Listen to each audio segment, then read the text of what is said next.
Acción, tu revista mensual de cine y series, con los mejores estrenos de cine, fichas y reportajes coleccionables, series de televisión y 8 pósters todos los meses.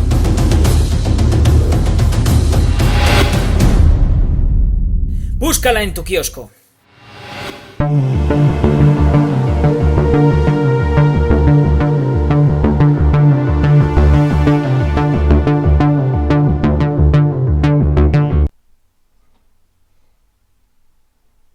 Hola, muy buenas amigos, amigas, seguidores, seguidoras del canal Acción Cine en YouTube. ¿Quién si no? Jaime Vicente Echagüe. Esta vez convocado por José Alfonso. José Alfonso nos ha pedido hablar de una película del año 1974, una película dirigida por Francis Ford Coppola con Gene Hackman, John Cazale, Frederick Forrest, Terry Garr, Harrison Ford. Una película titulada La Conversación. José Alfonso, muchísimas gracias por esta tu petición. Ojalá que el tiempo de espera te merezca la pena y te pueda ofrecer un buen vídeo. Quiero recordar que allá por el verano de 2021 fue cuando me llegó tu petición. Así que como a todos los que estéis esperando y que estéis contando conmigo, que muy afortunadamente no estáis siendo pocos, por supuesto, daros, iba a decir mi pésame, deciros que muchas gracias por vuestra paciencia. Y además muchos de vosotros repitiendo, además y sin importaros el tiempo. Estoy muy agradecido, de verdad. Acabado ya esto, vamos con la película. Coincidiendo casi con el inicio de esta triste pandemia, vi que el que era entonces el último trabajo de Guy Ritchie, de Gentleman. ¿A dónde te nos vas, Jaime? ¿A dónde quieres llegar? ¿A qué viene esto? Me voy a explicar. Si la habéis visto lo entenderéis. La película de Ritchie, y por lo general sus películas, sus guiones, están llenos siempre de referencias musicales, de referencias cinéfilas, de referencias a la cultura pop. Y el personaje de Hugh Grant, sin venir mucho a cuento tampoco, aunque era gracioso, le calzaba así un galletón a esta película de Coppola. Decía algo así como que era la película que nos coló Coppola entre los dos padrinos, pero que era demasiado artística, que no era ese su rollo. Ya lo dije en un vídeo sobre Tucker y me voy a repetir porque tengo por ahí otra película pendiente que hacer de Coppola. Tucker, por cierto, una de las buenísimas y poco conocidas películas que tiene este cineasta. Pero a lo que iba, el hecho de haber rodado 3 de las mejores obras de la historia del cine, que son Los dos primeros padrinos y Apocalypse Now, han solapado al resto de obras. No solamente las han solapado, es que las han sepultado. En un grado que ni a gente como Orson Welles o Ridley Scott, que podrían estar un poco en esa liga de primeras películas extraordinarias, les ha ocurrido. Es algo, por un lado, inevitable, es también comprensible, pero objetivamente también es una situación bastante injusta. Fuera de esas 3 obras maestras, cada vez que nos enfrentamos a una película de Coppola que no hayamos visto, tenemos siempre esos listones inalcanzables. Y el resultado, con esas expectativas encima, no puede ser otro que el de la decepción. De hecho, esta película estuvo nominada al Oscar a la mejor película en una ceremonia en la que estaba nominada también El Padrino 2. Yo no sé ahora mismo ¿cuántos precedentes ha habido de esto en la historia? Que el mismo director tenga 2 obras diferentes que aspiren a la mejor película. En todo caso, como director, Coppola solo estuvo una vez nominado en esa ceremonia, que por supuesto ganó por su trabajo en la segunda parte de El Padrino. Y que finalmente además sería la película triunfadora de aquella noche. Tened en cuenta también esto, si Paramount le produjo a Coppola La Conversación, fue al final como parte del pago para que accediera a dirigir El Padrino 2. El primer Padrino fue un éxito, la película de su año y después sería una de las películas de la historia, etc. Pero moralmente la experiencia dejó muy tocado a Coppola. Lo pasó fatal y estuvo además a punto de que le despidieran porque nadie confiaba en alguien como él, bastante neófito en estas lides de los grandes estudios. Era muy reacio a dirigir la secuela y una de las formas de convencerle fue producirle la película que sí que quería hacer y que es la que hoy nos ha pedido José Alfonso. Hay que decir en todo caso que no son pocas las voces entre la crítica que sitúan a La Conversación, si no en esa primera división de Coppola, sí en esa liguilla de ascenso, por lo menos, y con el partido de ida ganado por comodidad. Y ciertamente se entiende el porqué. La Conversación es una película extrañísima, es una película introspectiva. Parece en ocasiones lo que no es, en ocasiones no es lo que parece. Es una película que si uno se libera de los juicios previos, si uno se olvida, y es muy difícil, que estamos ante el mismo cineasta que dio vida en imágenes a Vito y Michael Corleone, La Conversación puede llegar a ser fascinante. En lo personal, para mí es una película que cada vez que veo me gusta más. Y además hablo aquí también desde esa condición de, bueno, de niñato que se ha quedado prendado de Los Padrinos y espera que después, cuando vea el resto de la filmografía de Coppola, se va a encontrar cosas igualmente grandes. No fue así. Yo también, la primera vez que la vi ni me acuerdo, también tuve, esa sensación de cierta decepción y que, sin embargo, insisto, cada año que va pasando, cada vez que veo esta película, cada vez que voy entendiendo algo más, si es que se puede entender al personaje protagonista, la voy disfrutando todavía más. Una película que, en mi valoración personal y subjetiva, es un 9 clarísimo. Por tanto, 4 estrellas y media sobre 5. En otros vídeos he hablado de lo que os voy a decir ahora. Como veis, cada vez me repito más. Disfruto muchísimo este cine americano de los años 70, ese cine aperturista, con un pie en las modas europeas de los 60, que quizá no es lo que mejor envejece, pero que al final le da también su rollito y su punto, y a su vez otro pie en la tradición americana clásica. Este era el sentir de muchos cineastas americanos que despuntaron en los años 70. Vamos a Coppola, Scorsese, el primer George Lucas, el de American Graffiti, tenemos el primer Steven Spielberg, Diablo sobre ruedas y Sugarland Express, Brian De Palma, por supuesto. Era gente formada, educada en la imagen, muy cinéfilos y que asimilaban las influencias del cine del momento, especialmente de la Nouvelle Vague francesa, y al final las acababan encauzando dentro de sus propios referentes, del cine que habían visto de críos o de jovencitos en sus respectivos barrios. En ese sentido, La Conversación es una de las películas que mejor recogen lo que es el nuevo Hollywood, o por lo menos desde mi punto de vista. El guión de Coppola, además, se basa, para empezar, en una película europea, solo en su punto de partida, hay que decir, en el Blow Up de Michelangelo Antonioni, también conocida en España como Deseo de una mañana de verano. Sin duda, es una de las películas más influyentes de la historia del cine europeo. Una película también más críptica que esta, más abstracta, cargada de más simbología, pero con una premisa argumental que te remitía al thriller que en realidad no era esa película. Un fotógrafo sacando fotos de una pareja en el parque. Parece que no está ocurriendo nada, que simplemente están discutiendo, pero en el proceso de revelado de esas imágenes descubre que un hombre ha sido asesinado justo en el momento en el que él daba al clic. La película de Antonioni estaba a su vez basada en un relato de Julio Cortázar titulado Las babas del diablo. Coppola, como toda su generación, cayó fascinado por esta película de Antonioni y tomó esa base sustituyendo al fotógrafo, en este caso era David Hemmings, sustituyéndolo por ese experto en sonido, en técnicas de sonido, en ese espía, vamos a decir, profesional y legal, experto en escuchas y en micrófonos, encarnado por Jim Hackman. Luego, a su vez, la película de Antonioni y la del propio Coppola inspiraron, a su vez, a otro de los cineastas del nuevo Hollywood. Esto va así, a Brian De Palma para su Blow Out, película titulada aquí en España Impacto, también con un técnico de sonido como protagonista, en aquel caso John Travolta, pero en aquella ocasión era muy cine de Brian De Palma, sí que era un thriller en toda regla. ¿Tenemos un thriller en La Conversación? Más que en Blow Up, sin duda, pero si me gusta tanto esta película de Coppola, es también por algo que he comentado otras 1000 veces. Y eso es ese subgénero que podríamos llamar thriller paranoico, y tan propio de los años 70. aunque no hay tantas películas que lo hayan puesto en práctica, y sobre todo películas buenas que lo representen. Una de ellas, por ejemplo, era Los 3 días del cóndor, que tuve la oportunidad de hablar aquí en el canal.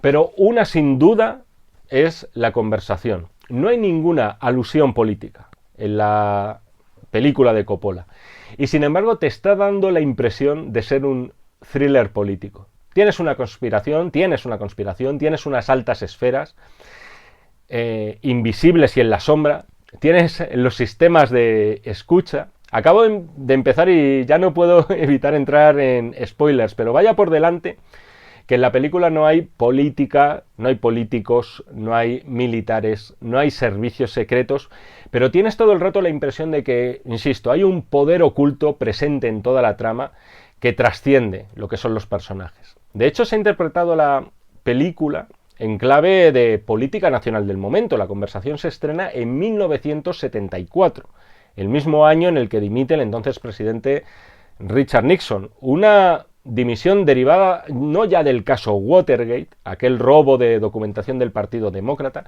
sino de las escuchas, del sistema de escuchas que estaba implantado en la Casa Blanca, con las grabaciones que trascendieron después con Nixon como protagonista principal y en las que se evidenciaban varios abusos de poder.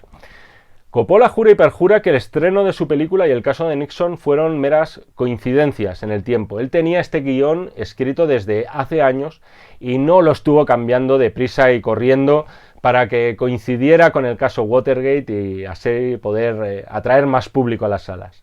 No veo motivo para que mintiera y tampoco para no creerle. En todo caso, lo buscara o no, fuera esa o no su intención, al final la conversación ha trascendido a día de hoy como una alegoría de esa situación política nacional que parecía malsana en el país. La sensación de que todo el mundo está escuchando a todo el mundo. Todos saben lo que estamos haciendo en cada momento y no hay manera de ocultar ningún secreto, cosa que afortunadamente en la era de Internet y de las redes sociales no ocurre. Guiño irónico y de los gordos además.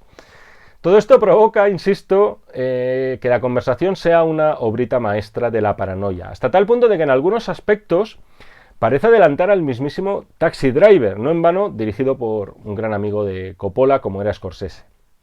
Para empezar, al igual que en Taxi Driver, tenemos un protagonista absoluto sobre el que gira la historia que va a estar narrada única y exclusivamente bajo su punto de vista. Tenemos un retrato de ese personaje cuyas capas van a ir cayéndose una a una a lo largo del metraje, de forma que nos obliga también a nosotros como espectadores a irlo juzgando por lo que vemos. También tenemos a un protagonista que voluntariamente se ha automarginado del resto de la sociedad, a un personaje obsesivo y que va desarrollando una manía persecutoria. En definitiva, tenemos a Harry Cole, a Jim Hackman, en un registro que no es el que nos suele acostumbrar, lo cual demuestra lo maravilloso actor que era. Hackman no era precisamente un actor hierático y poco expresivo, más bien lo contrario. Y aquí tenemos a alguien frío, hermético, cerrado en sí mismo, incapaz de expresar sentimientos y, en definitiva, que se suma a los enigmas. El propio personaje se suma al resto de enigmas que ofrece la película de Coppola. Todo esto iba a porque Harry y al final Travis Bickle son el reflejo de una sociedad, no sé si decir enferma, en el caso de Travis Bickle seguro, pero sí seriamente tocada por todo el trasfondo político que al final, quieras que no, acaba teniendo también su impacto en la sociedad. A continuación, como manda el libro de estilo del videocrítico, paso a contaros los momentos que para mí hacen de esta película grande, y entre ellos hay sorpresas y un desenlace como poco muy interesante, así que ya sabéis, llegados a este Ecuador, mi consejo es que si no la habéis visto, pequeña pausa, veis La conversación, la tenéis en varias plataformas, una de ellas creo que estaba en Filmin, y aquí me tendréis para seguir escuchando lo que yo os pueda contar. La secuencia inicial de la escucha en ese parque, con el que se abre la película, es magistral. No se puede abrir mejor una película así, porque todo lo que vamos a ver en las siguientes 2 horas gira en torno a ese momento. Un plano aéreo de una plaza de San Francisco. Ese plano se va poco a poco cerrando, a la gente que hay en esa plaza. Y entre ellos Harry Cole, el experto en grabaciones clandestinas, y una joven pareja a la que él está espiando. Tanto Harry como un completo equipo de colaboradores, con varios técnicos distribuidos en edificios. El principal de ellos están encarnados por John Casal. Todo esto mientras escuchamos parte de la conversación de la pareja, pero también una serie de sonidos distorsionados que parecen casi psicofonías, porque la grabación de esa charla no es limpia, tiene mucho ruido de fondo y no está completa. El trabajo de sonido, por cierto, como no podía ser de otro modo en una película como la que nos ocupa, es excepcional, al final, para una cinta que gira en torno a esa grabación y a ese momento, a lo que aparentemente escuchamos y al significado que en realidad encierra esa charla. Como ocurría en Blow Up, con la imagen, que al final suponía una reflexión del acto de mirar y de interpretar lo que se mira, la conversación va a ser una traslación de eso mismo con el acto de escuchar. ¿Y qué es lo que escuchamos en esa conversación entre esos dos jóvenes? Interpretados, por cierto, uno de ellos, por lo menos Frederick Forrest, habitual en el cine de Coppola. Es una conversación aparentemente trivial, banal, de dos chicos jóvenes, bien vestidos, parece que salen de una pausa del trabajo, en los cuales parece haber quizá algo entre ellos. Entendemos que puede haber cierto romance, cuando no por lo menos un coqueteo. Es un efecto muy logrado, por cierto, el de Coppola. Si en la película de Antonioni se te quedaba grabada en la memoria la fotografía de ese supuesto asesinato, aquí ocurre lo propio con esa charla incompleta entre estos dos chicos. Y hay frases que recuerdas siempre. Por ejemplo, el comentario que hace la chica acerca de ese vagabundo que ven en un banco. Aquello de no puedo evitar pensar que ese hombre en algún momento era un niño pequeño, que tenía unos padres que lo querían y fíjate, ahora está ahí durmiendo en un banco. O esa otra de ¿no te molesta que estemos andando en círculos todo el rato? O sea, son frases, esta en concreto, la última, la del hombre no, pero esta en concreto última, son frases muy ambiguas, que además, aunque suenan muy aleatorias, cobran significado con el transcurso de la película y sobre todo con el devenir del personaje, con este Harry Cole que efectivamente va a ir andando en círculos y también va a quedarse aislado y abandonado como si fuera un indigente. ¿Y quién es Harry?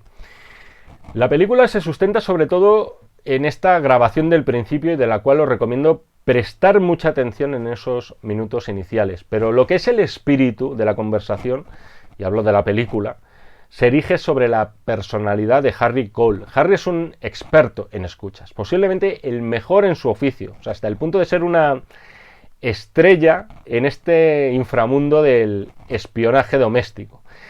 Solo hay que ver esos planos detalle de él trabajando en sus cintas y con esa minuciosidad casi como si fuera un orfebre.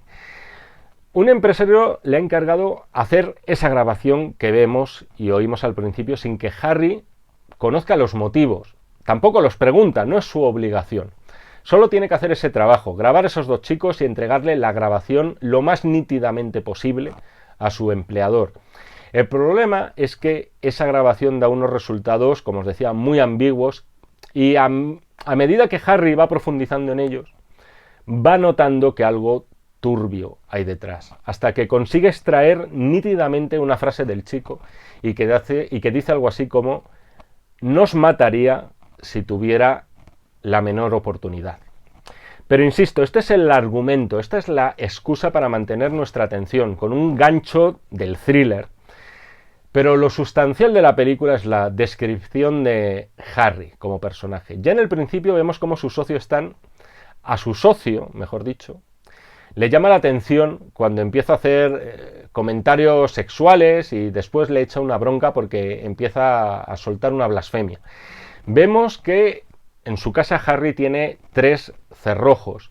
Vemos que tiene una novia, una especie de novia encarnada por Terry Garr, que le echa en cara que no sabe absolutamente nada de él, que es una persona incapaz de abrirse, no ya de decir en qué consiste su trabajo, que efectivamente al final es algo secreto, sino que es totalmente incapaz de desnudarse, aunque sea por unos segundos, emocionalmente ante los demás. También vemos que su centro de trabajo es un loft enorme, completamente vacío y donde solamente están él o su ayudante, Stan, de forma que se subraya aún más ese sentimiento de soledad buscada por parte del protagonista. También vemos que su única vía de escape es tocar su saxofón, algo que hace completamente solo, sin amigos, sin una banda detrás, ¿no? Sino tocando por encima de discos de vinilo.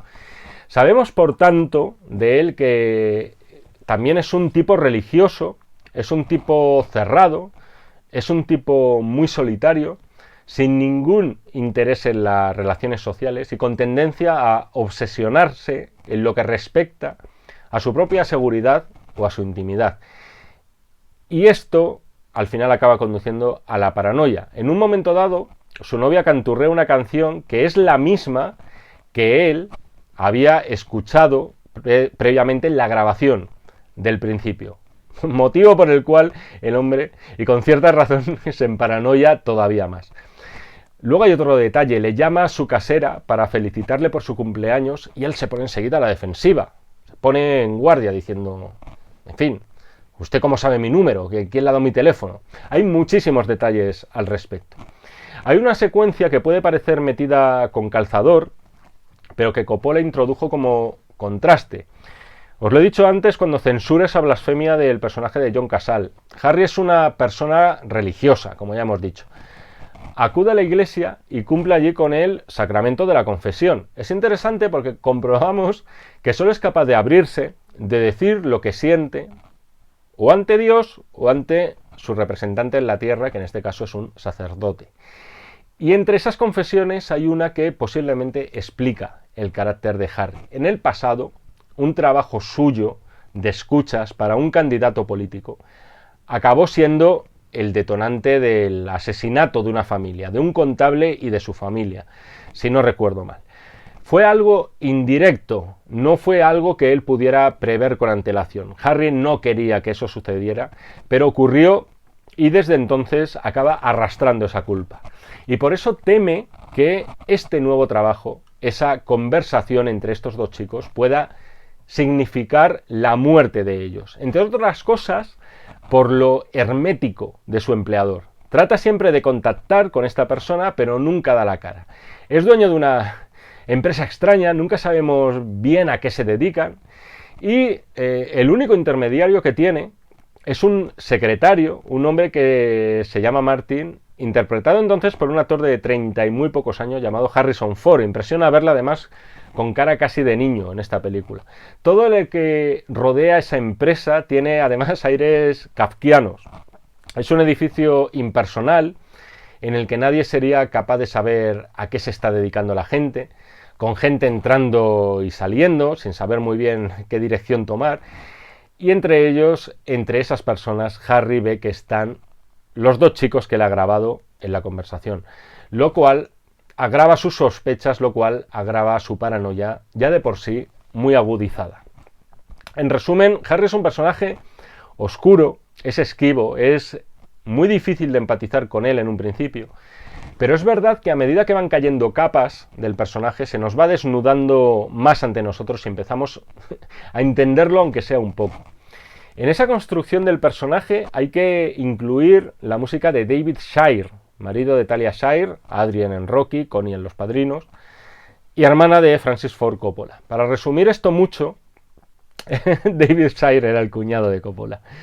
Hoy está muy olvidado, pero Shire es uno de los grandes compositores de los años 70 y especialmente recordada su labor en Todos los hombres del presidente, otro gran thriller paranoico. Os recomiendo también la banda sonora de Pelham 123, sensacional película de robos y secuestros de la época.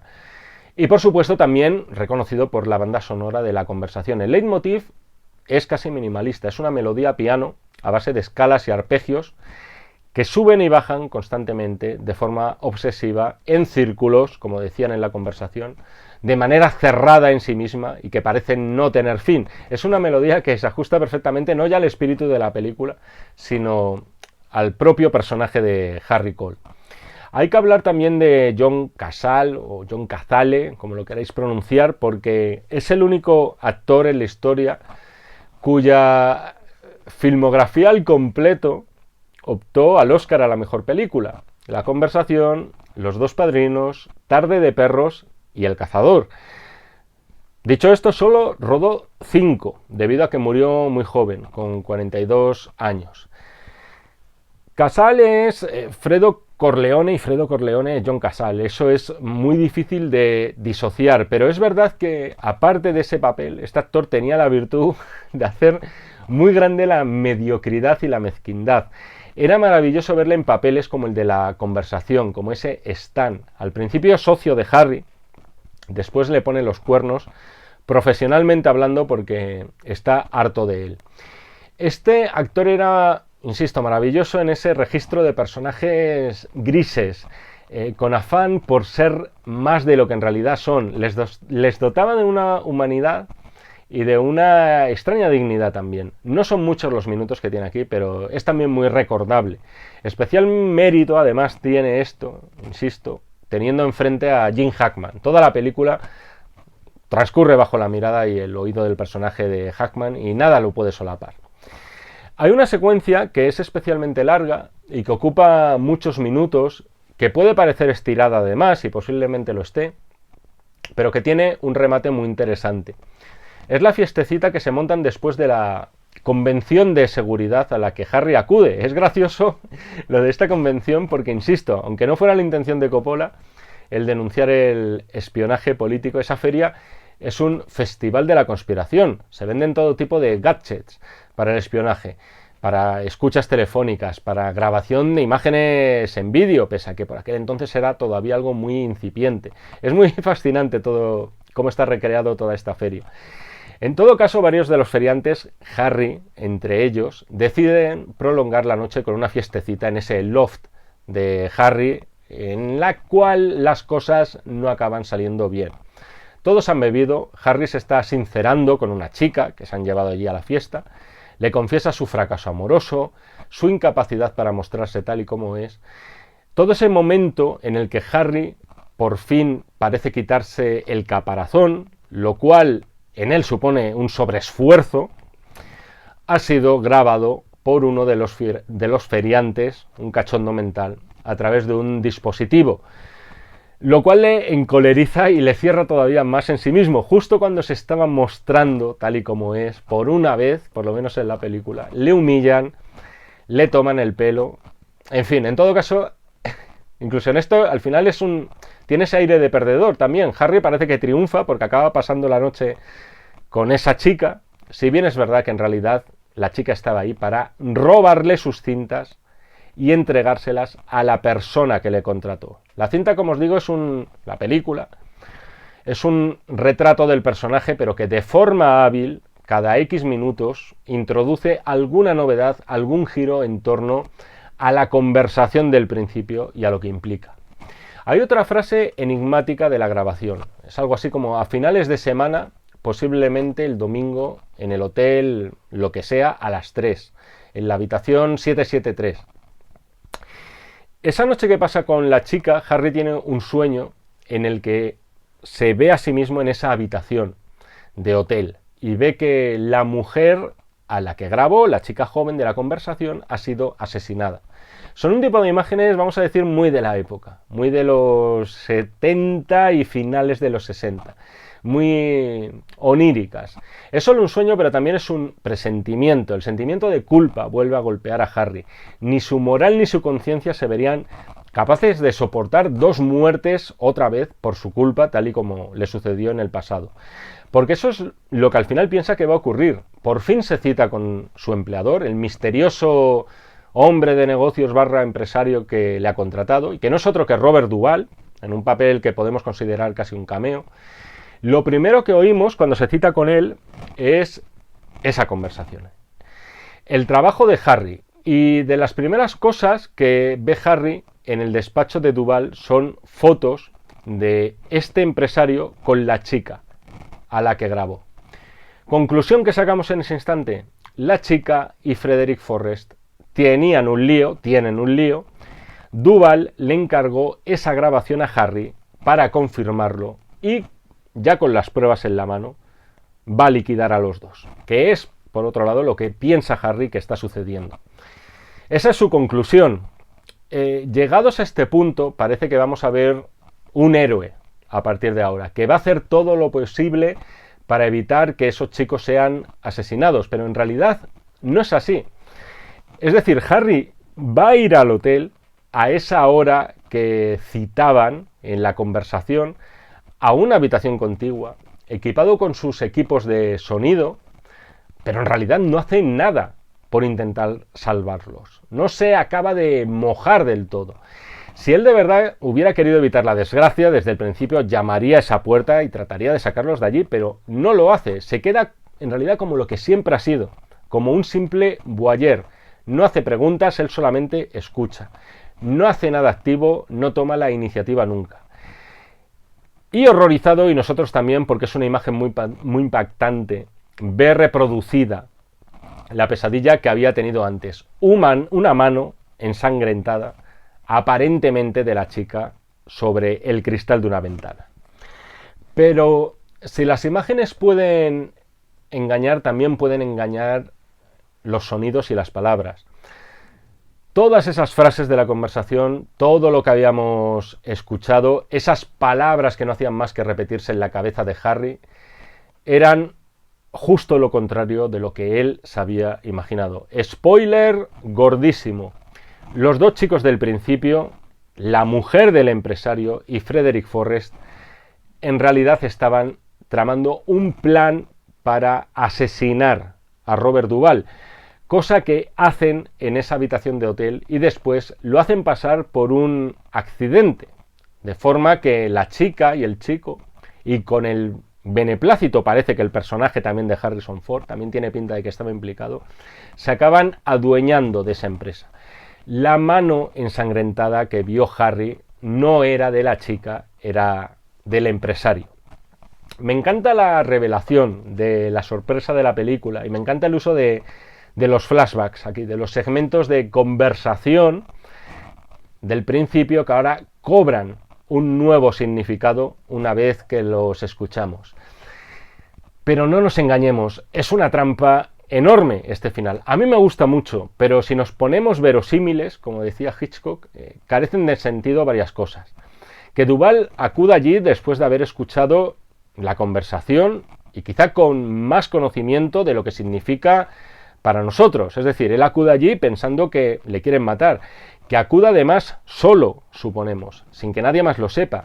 Y en resumen, que un plan a priori tan poco sofisticado como es asesinar a este hombre en un hotel donde un recepcionista le ha tenido que ver entrar por narices, salga también. Pero, insisto, aquí me abstraigo. Disfruto mucho este momento. La verosimilitud en el cine es un asunto que procuro tratar mucho en los vídeos, porque en ocasiones te lleva a juzgar películas enteras tan buenas como esta por la parte en vez de por el todo. Dicho de otra forma, es una resolución tramposa que no engañosa, no siempre es lo mismo. Y insisto, yo la disfruto enormemente. Y por encima de todo creo que a Coppola al final la resolución del misterio, no voy a decir que le sobrara, pero sí que le interesaba infinitamente menos que el retrato de Harry Cole. En ese sentido creo que más revelador que la resolución del misterio es el epílogo de la película, que es inolvidable. Es más recordado incluso que el enigma de la conversación. Harry está con su saxo, tocando solo, como no, recibe una llamada del personaje de Harrison Ford, en la que solo dice: sabemos que lo sabe, le estamos escuchando. Además, con un uso de la cámara por parte de Coppola muy inquietante. Primero, la desvía al teléfono cuando suena y lo coge Harry. Hay una segunda llamada de teléfono en la cual la cámara no sigue a Harry, sino que se queda en la silla vacía donde él estaba sentado. Planos un poco que podrían haber hecho también Scorsese en su día. Pero después viene lo bueno. Harry desenroscando auriculares, arrancando cortinas, destrozando el suelo, pasando detectores de metales por las paredes, por todos los lados, en definitiva buscando desesperadamente ese supuesto micro que le han debido poner los conspiradores. Hay un instante en el que vacía una estantería y lo único que acaba sobreviviendo de esa estantería es una figurita de una virgen. El resto de cosas han sido destrozadas. Momentos después tenemos ese mismo plano de la estantería en la que solo queda esa figura. Y es enormemente violento ese momento en el que Harry destroza a golpes la figura de la Virgen buscando el micro. Ha dejado eso para el final, no quería mancillar esa imagen, esa iconografía. Es una persona creyente y devota, pero no hasta tal grado llega su paranoia de cruzar esa línea y al final ha perdido completamente el juicio, no respeta ni lo más sagrado. Al final la religión era, vamos a decir, curiosamente el único vínculo que tenía humano el personaje de Harry Cole. Un hombre con una cierta moral, un hombre con creencias. Esa ruptura de la estatuilla significa que adiós Harry, adiós todo. El plano final es inolvidable. La casa destrozada. Parece que Harry además no ha encontrado nada por el momento y lo único que queda en pie es el propio Harry tocando su saxo. Y así finaliza la conversación, con un plano desolador y sin ningún atisbo de esperanza además para este personaje. Eso sí, cabe preguntarse una cosa. Harry no ha encontrado ningún micro, vale. Tampoco ha encontrado ningún cable sospechoso, de acuerdo. Podría darse el caso, y solo digo que podría, de que ese micro con el que supuestamente le están escuchando los malos se encuentre dentro de su preciado saxofón. Y con esta inquietante pregunta me voy. Muchísimas gracias, José Alfonso, por darme la oportunidad de hablar de este peliculón de Francis Ford Coppola. Y muchísimas gracias a todos y espero que os haya gustado este vídeo. Ya sabéis, si queréis seguir viéndome el careto por aquí, si queréis seguir escuchándome esta vocecilla que Dios me ha dado, no tenéis más que ver las instrucciones que hay un poquito más abajo, un poquito más arriba, también importante. Bien os podéis suscribir, bien os podéis unir al canal. Nos seguimos viendo en el canal de YouTube, si así me lo requerís, y por supuesto, nos seguimos leyendo en este y en todos los que están por venir de los números de la revista Acción. Muchísimas gracias y hasta otra. Acción, tu revista mensual de cine y series, con los mejores estrenos de cine, fichas y reportajes coleccionables, series de televisión y 8 pósters todos los meses.